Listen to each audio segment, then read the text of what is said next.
My name is Clara Whitmore. I'm 33 years old.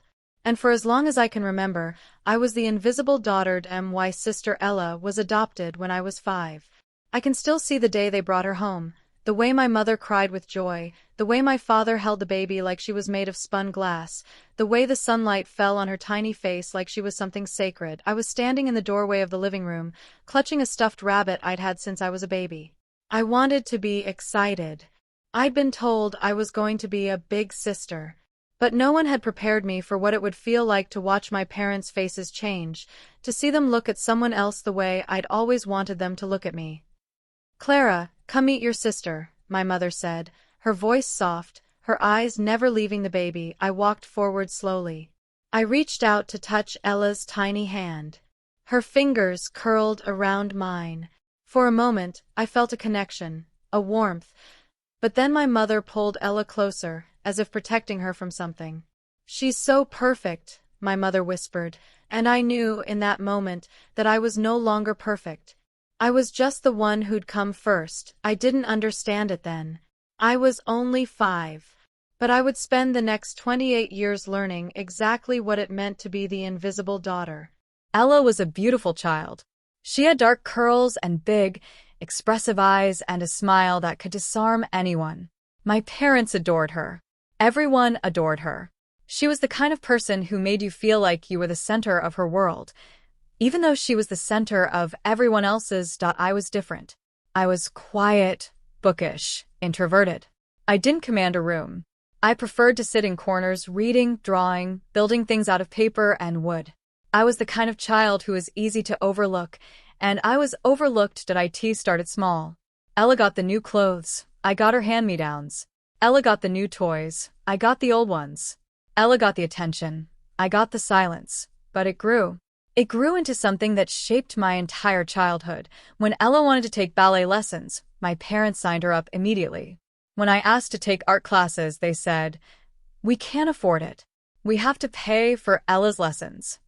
When Ella wanted to go to a private school, my parents found a way. When I asked about the same school, they said, "You're so smart, Clara. You can get a scholarship." When Ella was praised for her grades, B's mostly, my parents celebrated. When I brought home straight A's, they nodded and said, "That's nice, dear." I learned to stop asking. I learned to stop expecting. I learned to make myself small, because being small was the only way to avoid being hurt. My grandmother, my father's mother, was the only one who noticed. She was a quiet woman, like me, who'd spent her life in the background of a family that never quite saw her. "Clara," she would say, sitting with me on the porch while everyone else fawned over Ella, "you're a builder. You build things. And builders are the ones who matter in the end. The ones who show off. They're just castles made of sand. A good wind comes along, and they're gone. But you? You're stone. You're real." I didn't understand it then. I just knew that my grandmother saw me, really saw me, and that was enough. She died when I was 14. She left me a small wooden box filled with her own drawings, architectural sketches of houses she'd dreamed of building, barns she'd restored, gardens she'd planted. In the lid, she'd written a single line: "Clara, build your own world. And don't let anyone tell you it's not real." I kept that box under my bed. I looked at it when I felt invisible, and I started to dream. By the time I was 16, I'd stopped trying to compete with Ella. I'd accepted that I was the second child, the forgotten one, the one who'd come first by accident and was never quite enough. I threw myself into my studies, my art, my dreams. I worked part-time at a local bookstore. I saved every penny. I applied for every scholarship I could find. Ella, meanwhile, was the star of our family. She was beautiful, popular, and effortlessly charming. She was also, I later learned, deeply insecure. But I didn't know that then. When it was time for college, my parents had a plan for Ella. They'd been saving for years, a special account, set aside just for her. She would go to an Ivy League school, the best school, because she deserved the best. When I asked about my college fund, my mother looked uncomfortable. "We didn't think you'd need it, Clara. You're so independent. You always find a way. Ella needs more support." I said I understood. I didn't argue. I didn't cry. I just nodded the same way I'd always nodded, and I started planning my own path that I took out loans. I worked 3 jobs. I attended a state school on scholarship, the same one I'd been told to apply to years earlier. I graduated with honors, with a degree in architecture, and with $60,000 of debt. Ella attended her Ivy League school. She took a gap year in Europe. She graduated with a degree in something vague, art history, I think, and with no debt at all. And my parents were so proud of her. They framed her diploma and hung it in the living room. My diploma went in a drawer, but I didn't complain. I'd stopped expecting fairness.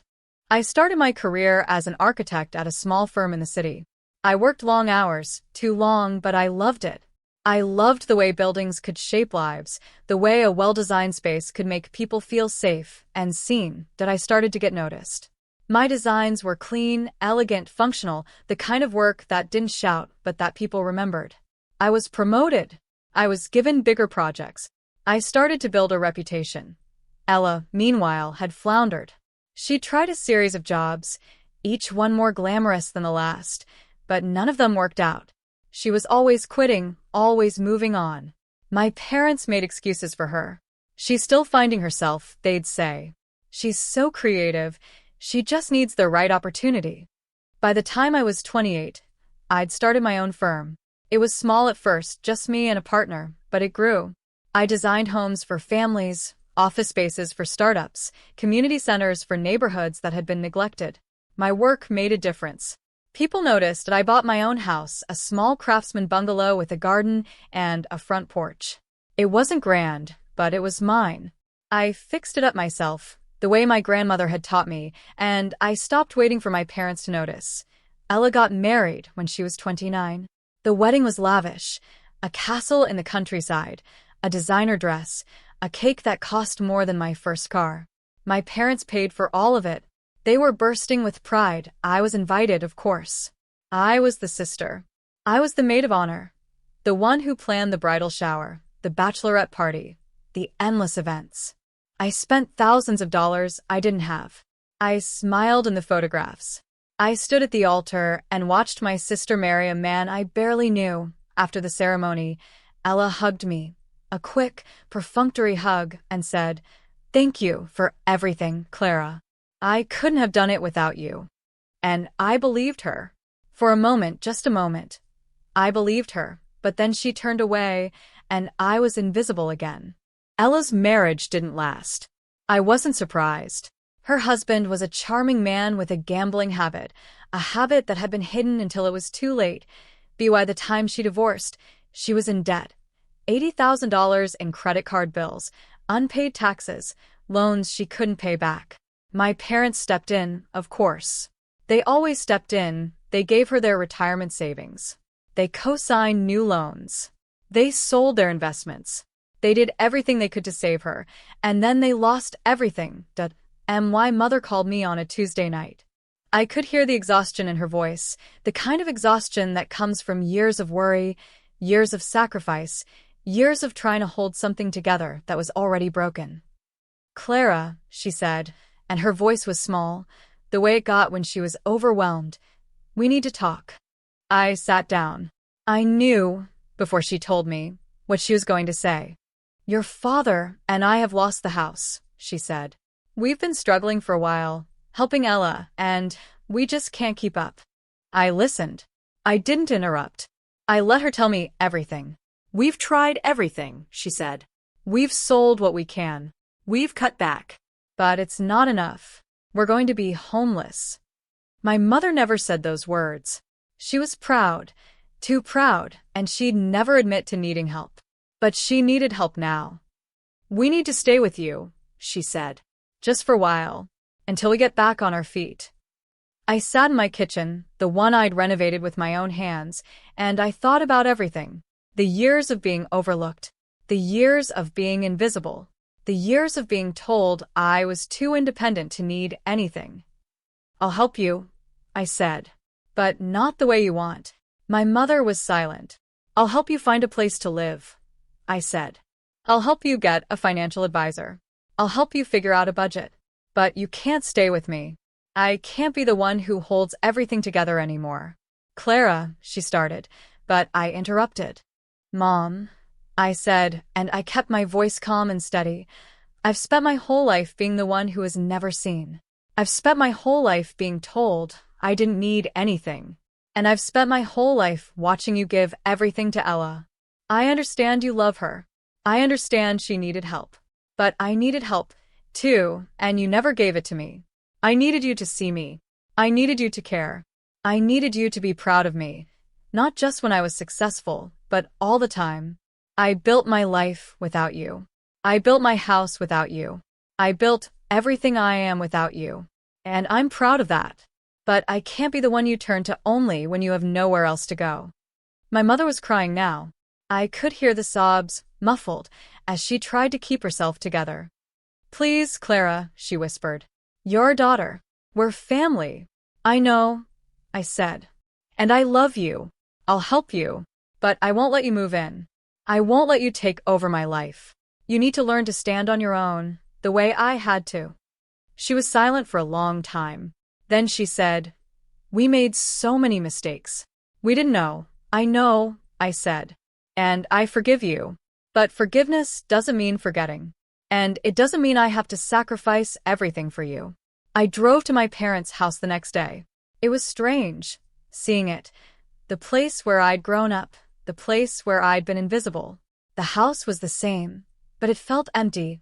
My father was in the living room, looking older than I'd ever seen him. My mother was in the kitchen, doing dishes, avoiding my eyes. Let's make a plan. I said that I helped them find a rental, a small apartment, nothing fancy, but affordable. I helped them set up a budget. I helped them find a financial advisor who could untangle the mess they'd made. And I listened. I listened to them talk about Ella, about how worried they were, about how they'd failed her, about how they'd failed me, and my mother cried, and I held her. My father thanked me, over and over. And I let them acknowledge what they— A month later, my mother called me. She was in a hotel room, she said. She needed to talk. She said she had something to show me that I drove to the hotel. When I arrived, my parents were waiting in the lobby, but they weren't alone. Ella was with them. I stopped. I looked at my sister, this woman I'd been compared to my whole life. She was thinner than I remembered, older, tired. Clara, my mother began, her voice shaky. We've been talking, all of us, and we need to say something. I sat down. I knew this was going to be hard. We failed you, my mother said. We didn't see you. We were so focused on Ella, on her needs, on her problems, that we didn't see what we were doing to you. And we're sorry. My father nodded. His eyes were wet. Ella spoke next. Her voice was quiet, nothing like the confident woman I'd grown up with. Clara, she said, I've always resented you. I resented that you were the one who was loved without having to try. I resented that you were the one who was real.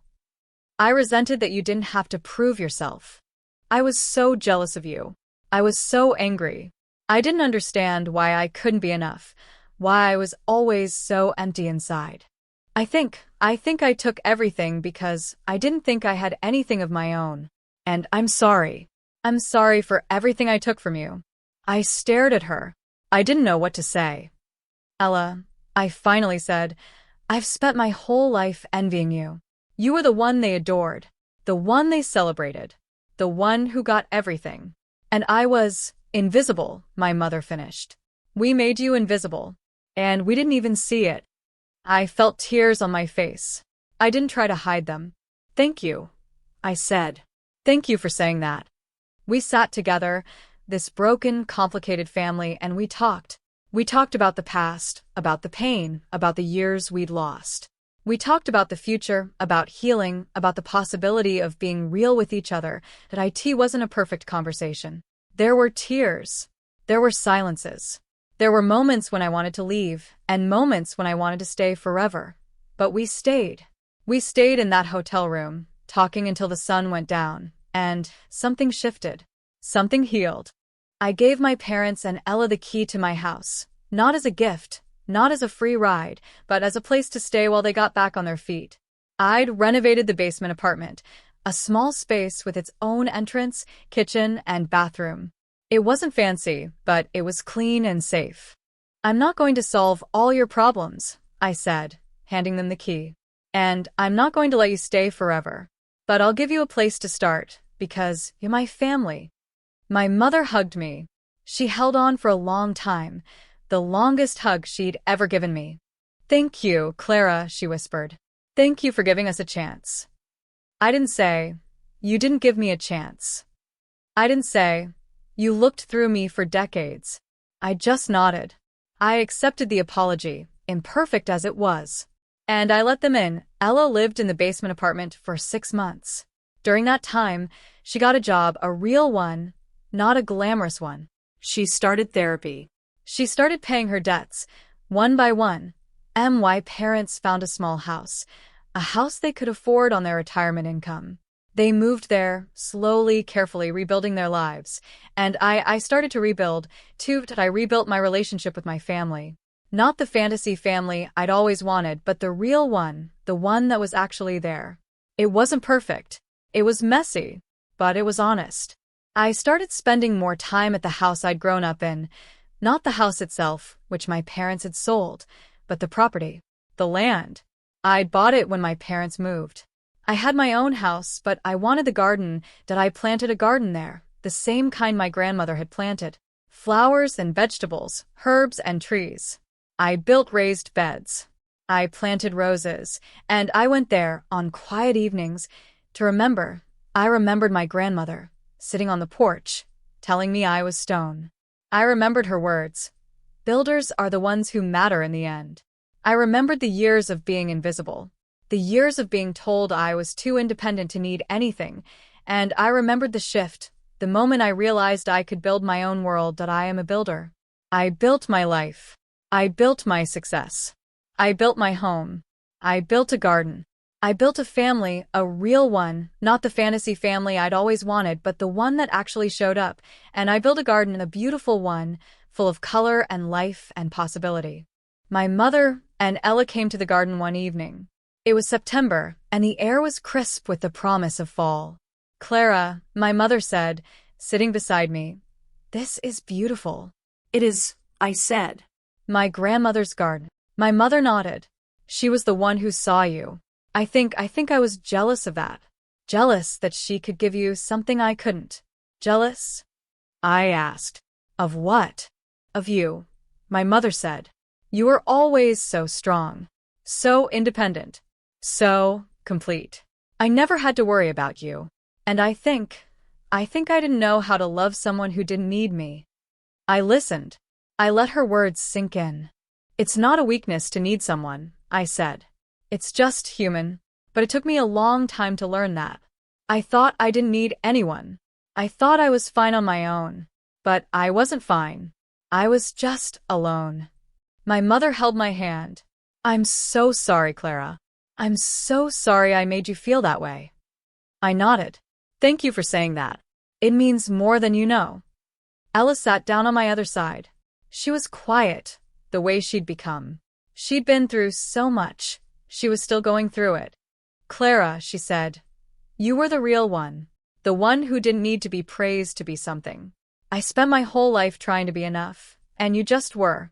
I hated you for that." "I know," I said. "I felt the same way about you.